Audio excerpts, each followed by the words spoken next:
ಅಂದ್ಕೊಳ್ಳಿ, ಒಂದು ಊಹೆ ಮಾಡ್ಕೊಳ್ಳಿ. Let us assume Prajwal Revanna Hassan Lok Sabha ಕ್ಷೇತ್ರದಿಂದ ಗೆದ್ದಿದ್ದಾರೆ, ಸಂಸದರಾಗಿದ್ದಾರೆ. ಅವ್ರ ಮೇಲೆ ಗುರುತರವಾದ ಆಪಾದನೆ ಇದೆ, ತನಿಖೆ ನಡೀತಾ ಇದೆ, SIT ತನಿಖೆಯನ್ನು ಚುರುಕುಗೊಳಿಸಿದೆ. ಇದೆಲ್ಲದರ ನಡುವೆ, ಸಂತ್ರಸ್ತೆಯರ ದೂರಿನ ನಡುವೆ, ಅವರ ದೂರಿನ ಹಿನ್ನೆಲೆಯಲ್ಲಿ ತನಿಖೆಯ ನಡುವೆ ಪ್ರಜ್ವಲ್ ರೇವಣ್ಣ ಸಂಸದರಾಗಿ ಮುಂದುವರಿಬಹುದಾ? ಏನು ಮಾಡ್ಬೋದು? ಹಾಗೆ ಮುಂದುವರೆದು ಬಿಟ್ರೆ ಒಂದು ಕಡೆ ತನಿಖೆ ಮೇಲೆ ಪರಿಣಾಮ ಬೀರೋದಿಲ್ವಾ? ಮತ್ತೊಂದು ಕಡೆ ನೈತಿಕ ನೆಲೆಗಟ್ಟಿನಲ್ಲಿ ಎಷ್ಟರ ಮಟ್ಟಿಗೆ ಸರಿ ಇದು? JDS ಏನು ಮಾಡ್ಬೋದು? ಮೋದಿಯವರು ಏನು ಮಾಡ್ಬೋದು?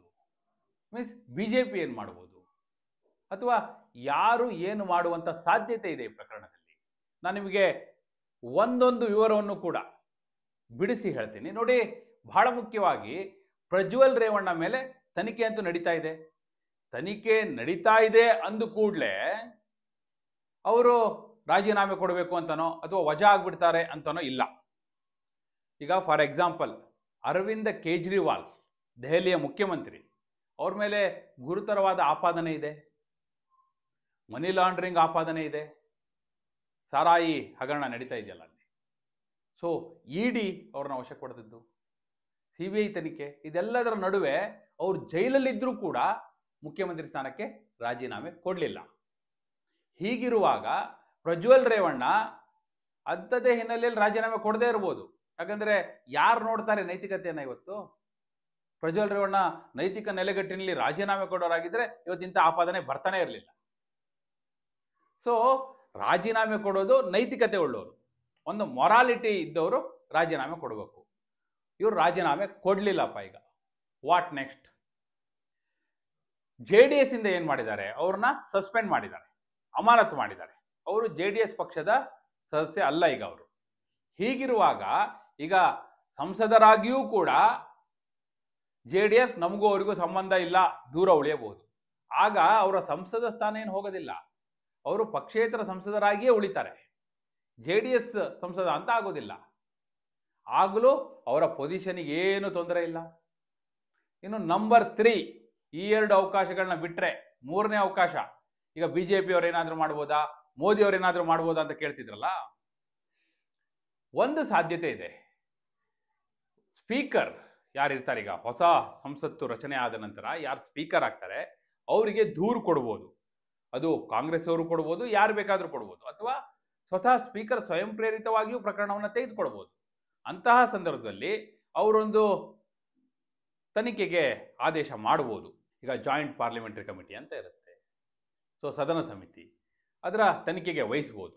ಹಾಗೆ ವಹಿಸಿ ಆ ವರದಿಯನ್ನು ಆಧರಿಸಿ ಅವ್ರನ್ನ ವಜಾ ಮಾಡ್ಬೋದು ಅಥವಾ ವಜಾ ಮಾಡಲಿಕ್ಕೆ ಶಿಫಾರಸು ಮಾಡ್ಬೋದು. ಮತ್ತೊಂದು ಸಾಧ್ಯತೆ, ಯಾರಾದರೂ ಕೋರ್ಟಿಗೆ ಹೋದರೆ, ಸುಪ್ರೀಂ ಕೋರ್ಟಿಗೆ ಹೋದರೆ ಸುಪ್ರೀಂ ಕೋರ್ಟ್ ವಜಾ ಮಾಡ್ಬೋದು. ಈ 2 ಸಾಧ್ಯತೆಗಳಿದೆ. ಅವರ ಸಂಸದ ಸ್ಥಾನ ಹೇಗೆ ಹೋಗ್ಬೋದು ಅಂದರೆ ಒಂದು ಸ್ಪೀಕರ್ ಮೂಲಕ, ಇಲ್ಲವೇ ಸುಪ್ರೀಂ ಕೋರ್ಟ್ ಮೂಲಕ. ಈ 2 ಸಾಧ್ಯತೆಗಳನ್ನ ಹೊರತುಪಡಿಸಿದ್ರೆ ಬೇರೆ ಯಾರೂ ಅವರ ಸಂಸದ ಸ್ಥಾನವನ್ನು ಕಿತ್ಕೊಳ್ಳಿಕ್ಕೆ ಆಗೋದಿಲ್ಲ. ಇದು ಮೇಲ್ನೋಟಕ್ಕೆ ಸ್ಪಷ್ಟ ಆಗಿರುವಂಥದ್ದು. ಸೊ ಈ ಸಾಧ್ಯತೆಗಳು ಕೂಡ ನಡೀಬೋದು. ಸಂತ್ರಸ್ತರೂ ಕೂಡ ನ್ಯಾಯಾಲಯವನ್ನ ಬಾಗಿಲು ತಟ್ಟಬಹುದು. ಮತ್ತೊಂದು ಕಡೆ ಸ್ಪೀಕರ್ಗೂ ಯಾರು ಬೇಕಾದರೂ ದೂರು ಕೊಡ್ಬೋದು. ಆದರೆ ಇದೆಲ್ಲವೂ ಕೂಡ ಸಮಯ ತೆಗೆದುಕೊಳ್ಳುತ್ತೆ. ಈಗ ನಾಳೆನೇ ಆಗುತ್ತೆ ಅಂತ ಅಲ್ಲ. ಒಂದು ಕಡೆ ಕೋರ್ಟಲ್ಲಿ ವಿಚಾರಣೆ ಆಗಬೇಕು, ಅವರು ಕೂಡ SIT ವರದಿ ಬರಲಿ ಅಂತ ಕಾಯ್ಬೋದು. ಇನ್ನೊಂದು ಕಡೆ ಸ್ಪೀಕರ್ ಕೂಡ SIT ವರದಿ ಕಾಯ್ಬೋದು. ಸೊ SITಯ ವರದಿ ಬಹಳ ಪ್ರಮುಖವಾದ ಪಾತ್ರವನ್ನು ವಹಿಸುತ್ತೆ. ಜೊತೆಗೆ ಸ್ಪೀಕರ್ ಏನಾದರೂ ಸ್ವತಃ ಒಂದು ತನಿಖೆಗೆ ಆದೇಶ ಮಾಡಿದ್ರೆ ಆ ತನಿಖೆಯೂ ಕೂಡ ಬಹಳ ಪ್ರಮುಖವಾದ ಪಾತ್ರವನ್ನು ವಹಿಸುತ್ತೆ. ಇದೆಲ್ಲವನ್ನ ಆಧರಿಸಿ ಅಂತಿಮವಾಗಿ ಪ್ರಜ್ವಲ್ ರೇವಣ್ಣ ಸಂಸದ ಸ್ಥಾನದ ಭವಿಷ್ಯ ತೀರ್ಮಾನ ಆಗುತ್ತೆ. ಅದರ್ವೈಸ್ ಅವರು ಬೇರೆ ಯಾರೂ ಕೂಡ ವಜಾ ಮಾಡಬಹುದು ಅನ್ನೋದನ್ನ ನಿರೀಕ್ಷೆ ಮಾಡ್ಲಿಕ್ಕೆ ಆಗೋದಿಲ್ಲ.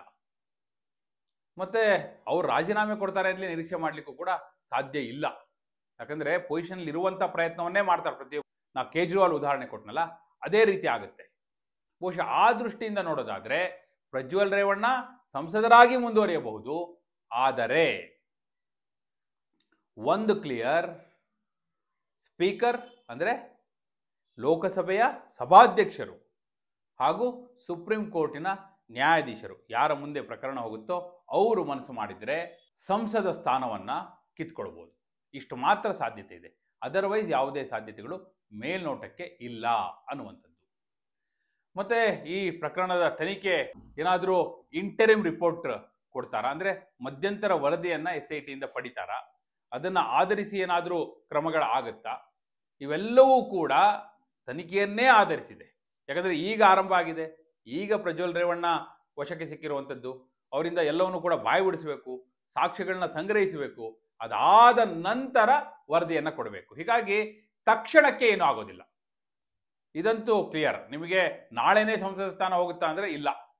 ಯಾರಾದರೂ ಮತ್ತೆ ಹಾಸನಕ್ಕೆ ಬೈ ಎಲೆಕ್ಷನ್ ಆಗುತ್ತಾ, ಹಾಸನ ಲೋಕಸಭೆಗೆ ಮತ್ತೆ ಏನಾದರೂ ಬೈ ಎಲೆಕ್ಷನ್ ಆಗುತ್ತಾ ಅಂತ ಯಾರಾದರೂ ಕಾಯ್ತಾ ಇದ್ರೆ, ಉಪಚುನಾವಣೆ ಆಗುತ್ತಾ ಅಂತ ಕಾಯ್ತಾ ಇದ್ರೆ, ಸದ್ಯಕ್ಕಂತೂ ಅದು ಸಾಧ್ಯ ಇಲ್ಲ. ಈ ಎಲ್ಲ ತನಿಖೆಯ ನಂತರ ಈ ಎಲ್ಲ ಪ್ರಶ್ನೆಗಳಿಗೂ ಉತ್ತರ ಸಿಗುತ್ತೆ. ಬಟ್ ಪ್ರಜ್ವಲ್ ರೇವಣ್ಣನ ಹೇಳೋದಾದ್ರೆ ನೈತಿಕ ನೆಲೆಗಟ್ಟಿನಲ್ಲಿ, ಆನ್ ಮಾರಲ್ ಗ್ರೌಂಡ್ಸ್ ಅವ್ರು ರಾಜೀನಾಮೆ ಕೊಡಬೇಕು. ಹಾಗೆ ಮಾಡಿದ್ರೆ ಸಮಾಜಕ್ಕೆ ಒಂದು ಒಳ್ಳೆ ಸಂದೇಶ ಹೋಗುತ್ತೆ. ಅದರ್ವೈಸ್ ಅಧಿಕಾರದಲ್ಲಿದ್ದವರು, ಕುರ್ಚಿಯಲ್ಲಿ ಕೂತವರು, ದುಡ್ಡಿದ್ದವರು, ಪ್ರಭಾವಿಗಳು ಏನು ಬೇಕಾದರೂ ಮಾಡ್ಬೋದು ಅನ್ನೋ ಮೆಸೇಜ್ ಹೋಗುತ್ತೆ. ಅದು ಆಗಕೂಡದು. ನಿಮ್ಮ ಪ್ರಕಾರ ಪ್ರಜ್ವಲ್ ರೇವಣ್ಣ ಸಂಸದರಾಗಿ ಮುಂದುವರಿಬೇಕಾ ಅಥವಾ ರಾಜೀನಾಮೆ ಕೊಡಬೇಕಾ? ಇದು ಅವರು ಸಂಸದರಾಗಿ ಆಯ್ಕೆ ಆದ ಪಕ್ಷದಲ್ಲಿ, ನಾನು ಅದಕ್ಕೆ ಹೇಳಿದೆ ಅಂದುಕೊಳ್ಳಿ, ಊಹೆ ಮಾಡಿಕೊಳ್ಳಿ ಅಂತ ಹೇಳಿದ ಅದೇ ಕಾರಣಕ್ಕಾಗಿ. ಹಾಗಾದ ಪಕ್ಷದಲ್ಲಿ ಅವ್ರು ಏನು ಮಾಡಬೇಕು?